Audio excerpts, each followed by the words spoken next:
ನಮಸ್ಕಾರ ಫ್ರೆಂಡ್ಸ್, ಇವತ್ತು ನಾನು ಈ ವಿಡಿಯೋದಲ್ಲಿ ಸ್ವಲ್ಪ ಟಿಪ್ಸ್ಗಳನ್ನು ಸ್ಟಿಚಿಂಗ್ ಬಗ್ಗೆ ಹೇಳಬೇಕಂತ ಹೇಳಿ ವಿಡಿಯೋ ಮಾಡಿದ್ದೀನಿ ಫ್ರೆಂಡ್ಸ್. ಇಲ್ಲಿ ನಾವು ಬಟ್ಟೆನ ಮೊದಲಿಗೆ ಸ್ಟಾರ್ಟ್ ಮಾಡಿಬಿಟ್ಟಿರ್ತೀವಿ ಫ್ರೆಂಡ್ಸ.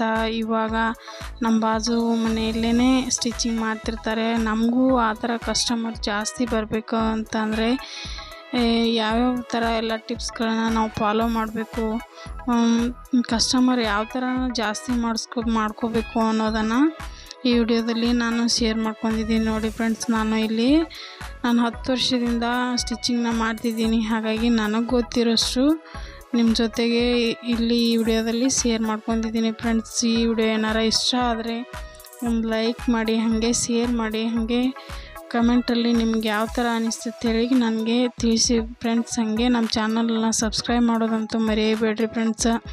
ಇಲ್ಲಿ ನೋಡಿ ಫ್ರೆಂಡ್ಸ್, ಇವಾಗ ನಾವು ಮೊದಲೇ ಟಿಪ್ಸ್ ಅಂಥೇಳಿ ತೊಗೋಬೇಕಾದ್ರೆ ನಾವು ಇವಾಗ ತಾನೇ ಸ್ಟಾರ್ಟ್ ಮಾಡ್ತಿದ್ದೀವಿ ಅಂದರೆ ಇಲ್ಲಿ ನಮ್ಮ ಬಾಜು ಮನೆಯಲ್ಲೇ ಸ್ಟಿಚಿಂಗ್ ಮಾಡ್ತಾರೆ ಅಂದ್ಕೊಂಡ್ರೆ ಅವ್ರಿಗಿನ ಒಂದು 10 ರೂಪಾಯಿ ನೀವು ಕಮ್ಮಿ ಚಾರ್ಜ್ ಮಾಡಿದರೆ ಆವಾಗ ಕಸ್ಟಮರು ಜಾಸ್ತಿ ಆಗ್ತಾರೆ ಫ್ರೆಂಡ್ಸ್. ಹಾಗೆ ನೀವು ಕಸ್ಟಮರ್ಗಳು ಬಂದಾಗ ಸ್ವಲ್ಪ ನಿಧಾನವಾಗಿ ಸಮಾಧಾನವಾಗಿ ಅವ್ರನ್ನ ಮಾತಾಡಿಸೋದಾಗಲಿ ಅಥವಾ ಈ ಥರ ಎಲ್ಲ ಮಾಡಿದರೆ ನಿಮ್ಮ ಕಡೆನ ಸ್ಟಿಚಿಂಗ್ ಮೊದಲಿಗೆ ಹಾಕಿರೋರು ಮತ್ತೆ ನಿಮ್ಮ ಕಡೆನ ಹಾಕ್ತಾರೆ ಫ್ರೆಂಡ್ಸ್. ಹಾಗೆ ಇವಾಗ ಒಂದು ಟೈಪ್ ಜನ ಇರ್ತಾರೆ ಫ್ರೆಂಡ್ಸ್. ಅವರು ಎಷ್ಟು ಕರೆಕ್ಟಾಗಿ ನೀಟಾಗಿ ಹೊಲಿದ್ಬಿಟ್ರೂ ಒಂದು ಆ ಥರ ಆಗಿದೆ ಈ ಥರ ಆಗಿದೆ ಅನ್ಕೋತಿರ್ತಾರೆ. ಅಂಥ ಕಸ್ಟಮರ್ಗಳನ್ನ ತುಂಬ ಕೇರ್ಫುಲ್ಲಾಗಿ ಹ್ಯಾಂಡಲ್ ಮಾಡಬೇಕಾಗತ್ತೆ ಫ್ರೆಂಡ್ಸ್. ಸಮಾಧಾನವಾಗಿ ಆಯಿತು ನಾವು ಇದನ್ನು ರೆಡಿ ಮಾಡಿಕೊಡ್ತೀವಿ ಅಂತ ಹೇಳಿ ನೀಟಾಗಿ ಕರೆಕ್ಟಾಗಿ ಸಮಾಧಾನವಾಗಿ ಹೇಳಿ ಕಳಿಸ್ಬೇಕು ಫ್ರೆಂಡ್ಸ್. ಅಂಥವ್ರ ಬಾಯಿ ಒಳಗಂತೂ ಮಾತನ್ನ ಕೊಟ್ಬಿಟ್ರೆ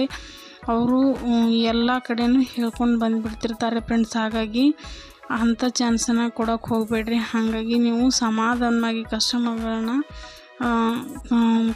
ಬರಮಾಡ್ಕೋಬೇಕಾಗತ್ತೆ. ಹಾಗೆ ಇದೇ ಥರ ನೀವು ಎಲ್ಲರ ಜೊತೆ ನೀಟಾಗಿ ಅಥವಾ ಸಾವಕಾಶ ಸಮಾಧಾನಲೇ ಮಾತಾಡಿದರೆ ಕಸ್ಟಮರ್ಗಳು ತನ್ನಿಂದ ತಾನಾಗೆ ಜಾಸ್ತಿ ಆಗ್ತಾರೆ ಫ್ರೆಂಡ್ಸ್. ಹಾಗೆ ನಾವು ಕಸ್ಟಮರ್ಗಳು ಸ್ಟಿಚಿಂಗು ನಮಗೆ ಬಟ್ಟೆನ ಕೊಟ್ಬಿಟ್ರೆ ನಾವು ಇದರೊಳಗೆ ಮುಖ್ಯವಾಗಿ ನಾವು ಜಲ್ದಿ ಕೊಡಬೇಕಾಗತ್ತೆ ಫ್ರೆಂಡ್ಸ್. ಹಾಗೆ ನೀಟಾಗಿರಬೇಕಾಗತ್ತೆ.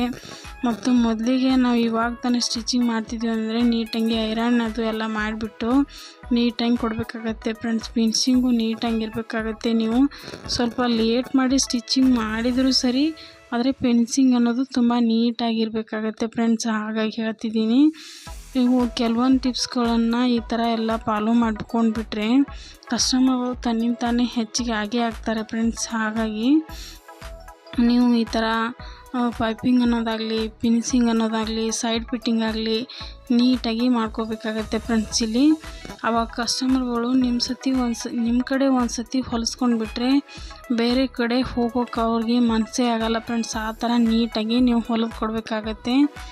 ಸ್ವಲ್ಪ ಇವಾಗ ನಾವು ಸ್ಟಾರ್ಟ್ ಮಾಡಿದ್ದೀವಿ ಹೊಸದಾಗಿ ಅಂದರೆ ನಮಗೆ ಬಟ್ಟೆಗಳನ್ನು ಕೊಟ್ಬಿಡ್ತಾರೆ. ಇಂಥ ಡೇಟ್ಗೆ ಕೊಡಬೇಕು, ಇವತ್ತೇ ಕೊಡಬೇಕು ಅಂದರೆ ನೀವು ಇವಾಗ ಶುರು ಮಾಡಿದ್ದೀರಾ ಅಂದರೆ ನೀವು ಅಂಥ ಕಸ್ಟಮರ್ಗಳನ್ನ ಉಳಿಸ್ಕೋಬೇಕಂದ್ರೆ ನೀವು ಹೊಲಿದು ಕೊಡಬೇಕಾಗತ್ತೆ ಫ್ರೆಂಡ್ಸ್. ಹಾಗಾಗಿ ನೀವು ಅಲ್ಲಿ ಸಿಟಿಗೆ ಬರೋದಾಗಲಿ ಅಥವಾ ಇಲ್ಲ ನಮಗೆ ಆಗಲ್ಲ ಅನ್ನೋದಾಗಲಿ ಆ ಥರ ಎಲ್ಲ ಮಾಡ್ಕೋಬೇಡಿ ಫ್ರೆಂಡ್ಸ್. ಹಾಗೇನಾರ ಅಂದ್ಬಿಟ್ರೆ ಕಸ್ಟಮರ್ಗಳು ಕಮ್ಮಿ ಆಗಿಬಿಡ್ತಾರೆ. ಇವಾಗ ಒಬ್ಬರ ಬಾಯಿಂದ ಇನ್ನೊಬ್ಬರ ಬಾಯಿಗೆ ಹೋಗ್ಬಿಟ್ಟು ಎಲ್ಲ ಕಡೆ ಇದು ಹೇಳೋ ಚಾನ್ಸಸ್ ಇರುತ್ತೆ. ಹಾಗಾಗಿ ಯಾರ ಬಾಯಿ ಒಳಗೂ ಈ ಥರ ಮಾತುಗಳನ್ನ ಬರೋಕ್ಕೆ ಬಿಡಬೇಡಿ.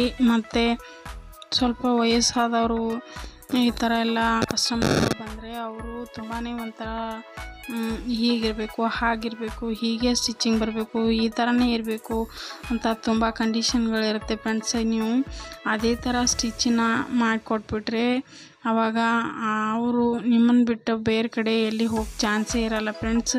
ಮತ್ತೆ ನಿಮ್ಮ ಕಡೆನೇ ಬಂದೇ ಬರ್ತಾರೆ ಫ್ರೆಂಡ್ಸ್. ನೀವು ಎಲ್ಲಾದರೂ ಸ್ಟಿಚಿಂಗ್ ಮಾಡ್ತಾಯಿರಿ, ನೀವು ನೀಟಾಗಿ ಸ್ಟಿಚಿಂಗ್ ಮಾಡ್ತೀರಾ ಅಂದರೆ ನಿಮ್ಗೆ ಬಟ್ಟೆ ಬಂದೇ ಬರುತ್ತೆ ಫ್ರೆಂಡ್ಸ್. ಹಾಗಾಗಿ ಸ್ವಲ್ಪ ರೇಟ್ನ ಕಮ್ಮಿ ಮಾಡಿಬಿಟ್ಟು ನಾವು ನೀಟಾಗಿ ಫಿನಿಶಿಂಗಿಂದ ಎಲ್ಲ ಐರನ್ ಅದು ನೀಟಾಗಿ ಮಾಡಿಬಿಟ್ಟು ಕೊಟ್ಬಿಟ್ರೆ ನಮಗೆ ಕಸ್ಟಮರ್ಗಳು ಜಾಸ್ತಿ ಆಗೇ ಆಗ್ತಾರೆ ಫ್ರೆಂಡ್ಸ್. ನೀವು ಸ್ಟಿಚಿಂಗ್ನ ಈ ಥರ ಎಲ್ಲ ಸ್ಟಾರ್ಟ್ ಮಾಡ್ಕೊಂಡ್ಬಿಟ್ರೆ ನಿಮಗೆ ಯಾವತ್ತೂ ಬಟ್ಟೆ ಅನ್ನೋದು ಕಮ್ಮಿ ಆಗೋದೇ ಇಲ್ಲ ಫ್ರೆಂಡ್ಸ್, ಹಾಗೆ ಜಾಸ್ತಿ ಆಗ್ತಾನೆ ಹೋಗುತ್ತೆ. ನನ್ನ ಅನುಭವ ಪ್ರಕಾರ ನಿಮ್ಮ ಜೊತೆ ಈ ಥರ ನಾನು ಹಂಚ್ಕೊಂಡಿದ್ದೀನಿ. ನಿಮ್ಗೇನಾರ ಈ ವಿಡಿಯೋ ಏನಾರ ಇಷ್ಟ ಆದರೆ ಒಂದು ಲೈಕ್, ಶೇರ್, ಕಮೆಂಟ್ ಮಾಡೋದನ್ನು ಬರಿಬೇಡ್ರಿ. ಹಾಗೆ ನಮ್ಮ ಚಾನಲ್ನ ಪ್ಲೀಸ್ ಸಬ್ಸ್ಕ್ರೈಬ್ ಮಾಡ್ಕೊರಿ. ನೀವು ಸಬ್ಸ್ಕ್ರೈಬ್ ಮಾಡಿ ನಮಗೆ ಲೈಕ್ ಮಾಡೋದು ತುಂಬ ಮುಖ್ಯವಾಗಿರುತ್ತೆ ಫ್ರೆಂಡ್ಸ್. ಹಾಗಾಗಿ ಮತ್ತೆ ಹೇಳ್ತಿದ್ದೀನಿ.